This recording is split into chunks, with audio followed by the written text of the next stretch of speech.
Hey, what's up guys? So we're going to be casting this game between Raiko's owner here in the blue at 1414 versus Jerry, or it might be Gary, I'm not sure how he pronounces his name, but he's in the red, he's at 1442. We see a trade-in and a Malefic Stardust Dragon discarded.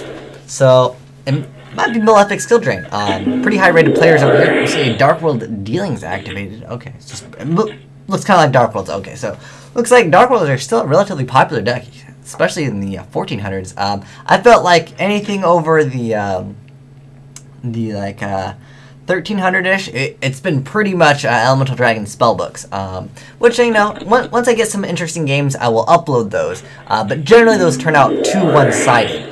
Now this is a pretty interesting build. He's using trade-ins to speed up his deck. Now you can also use Grapha as a target for trade-in, however you don't get Grapha's effect to pop, because trade-in, oh, I wish I could highlight it, but basically you discard the card, then you draw two, so Grapha essentially misses the timing. So he's going to add a Snow with Snow's effect. That's it. He just didn't happen to have a monster he could summon. He could have summoned those Malefics, but looks like that's not happening. So we have Forbidden Dress sent to the graveyard with Dark World Dealings for playing the blue. So that might reveal that our player in the blue is playing Evil Swarms. That is a deck that loves to main deck Forbidden Dress.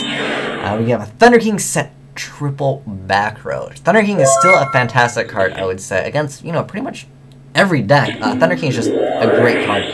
However, the only downside with Thunder King versus Dark Worlds, I mean, it stops snow, and our player in the red is like, yeah, I've already went through like all my snows, so it's all good. And our player in the red is going to have significant card advantage. And keep in mind, when Reckless Greed is activated, the effect of you not being able to draw does not stack. Ooh, a Heavy Storm is activated. Ooh, a Breakthrough Skill. A lot of cool cards here that normally don't see much play. You know, Macro Rabbit is still a very popular deck, so that's where that card would trend. And a Card Destruction is activated. And our player in the blue discards is Thunder King. And another Breakthrough Skill. Man. It might not be, I don't know. To me, I mean, Evil Storm is a deck that would play the Forbidden Dress. That's like a pretty meta deck. And unfortunately, Thunder King is going to have to say bye-bye because Grapha is not very nice.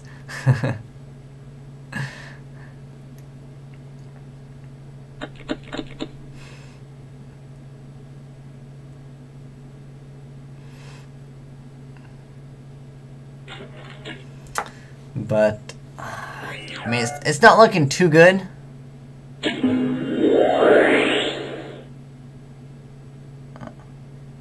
But, I mean, if Ophion came out, Ophion would have probably said, nope, you can't get out cards, but Grapha would have popped Ophion anyways. And that's where Forbidden Dress would have been an okay play. But, our player in the red can't draw for 2 turns. Not that it really matters, he's got significant card advantage right now. He's got significant game control right now. You can see, I mean, he's got, you know, a 3,000 attacker on the board. He's got 6 cards still in hand to his opponent's 2 cards. Too much pluses. Reckless Greed is really dirty when you activate, you know, multiples. Man, our player in the blue, he needs like heavy Dark Hole Reborn. and like an Ophion or something like that. It's going to be very difficult, I'd say, for our player in the blue to come back. And we see a 1 day of peace activated. That's kind of dirty.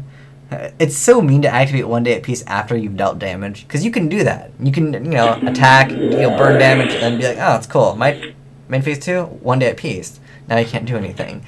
And you can see our player in the red definitely taking advantage of his deck being like turbo. Those trade-ins and those Reckless Greeds making the deck so fast where your opponent really can't do much. Because you have so much draw power, you can cycle through your cards so fast where it just doesn't matter. Now, he doesn't really need to do that. I feel like it's completely unnecessary for what he's doing right now, so he Monster Reborns, he's targeting Snow, and then he's going to bounce back Snow to special summon Grapha. Man, that's really dirty. He could have just, you know, Reborned. I don't know why he waited so long to do that. He could have actually dealt another 3,000 points of damage. I mean, And he's going to call Trap. So this is Eradicator Epidemic Virus. This one doesn't see as much play. Devastation Virus sees much more play. But this card can be good, especially against spellbooks. So you tribute a Dark Monster with 2,500 or more attack, and you choose Spell or Traps. And then you look at your opponent's hand and what they have on the field, and until the third turn after this card's activation, and you destroy all those cards. It's pretty unfair. It's kind of like, it reminds you of a Shockmaster, except for it only affects your opponent. And on top of that, you get to see what's in their hand. I play the blue. I'm not sure what he's going to be able to do. He needs to be able to summon another monster and like creature swap. He needs to be able to take both of the Graphics. Yes, Hydro-Geddon! That card's awesome. So, Graph will be pointed. And he's going to activate Book of Moon. What is Graph's defense? Oh, unfortunately, does this gain defense as well? Oh, and defense. That's a bummer. No damage. That is correct. Because he activated it 1 day apiece.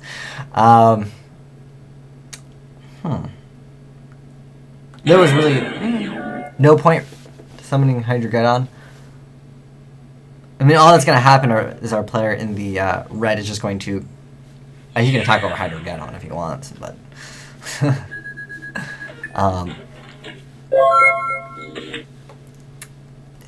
I mean, it's good to attack the Hydro-Geddon because you can prevent like a Logia. Because if you attacked Graph on point for pointed, a player in the blue could have potentially drew into another dinosaur, then just went into like a Logia. Oh, Banisher! That's a good main deck card against Dark World. Except for you have to draw it first turn. That's kind of a problem with Yu-Gi-Oh. So that is going to help our player in the blue significantly, though. Crashing those Graphas plus having a Banisher means I don't believe our player in the red has any more Graphas. But unfortunately, Snow is going to have 2,000 attack. That is a bummer. That was pretty cool, though. But I haven't seen anyone really play the trade-in build of Dark Worlds in a long time. I remember early on, some people used to use trade-in in Dark Worlds, and they used to be like, oh, you can discard them, and then you get their effects. But you actually draw cards after trade-in, so the Dark Worlds do not get their effects. Man, player in the blue, he needs something amazing right now, and unfortunately it's not. He needs 4 Fairies and Grave Cursica. He needs something amazing, and you know, he might be able to pull it off. I would be very surprised if he could. And so player in the blue is just going to mill 1 card.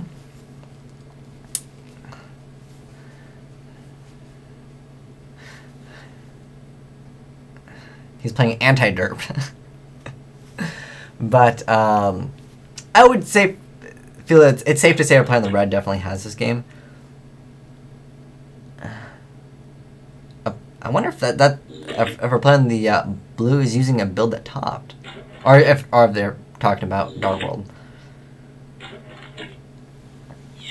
But since, you know, our player in the red activated all those Upstart Goblins, our player in the blue will have a few more turns, and there's no Grapha. I mean, he just has to get over that, you know, 1,700. He needs to have like a Direct Guaiba or a Hydro-Geddon. That'd be awesome right now, because then he could attack over Snow. Well, he'd attack, activate Lance, and then Snow would then be unaffected by the field spell because of Lance, and it would also lose 800. Anyways, so I don't know. If our player in the blue can pull it off, he gets major points. He might deck out. That is about. If he has a Threatening Roar, maybe, I don't know. Yeah, top Morphing Jar, that'd be awesome. Because then, yeah, he could win. But I don't really see that happening. So he's going to be able to pop 1 card. Come on, Threatening Roar. I mean, if he has a Threatening Roar, he can still win. He can summon Graph. All he needs to do is normal summon and he wins. Unless we see a Torrential Tribute. Come on, Torrential Tribute.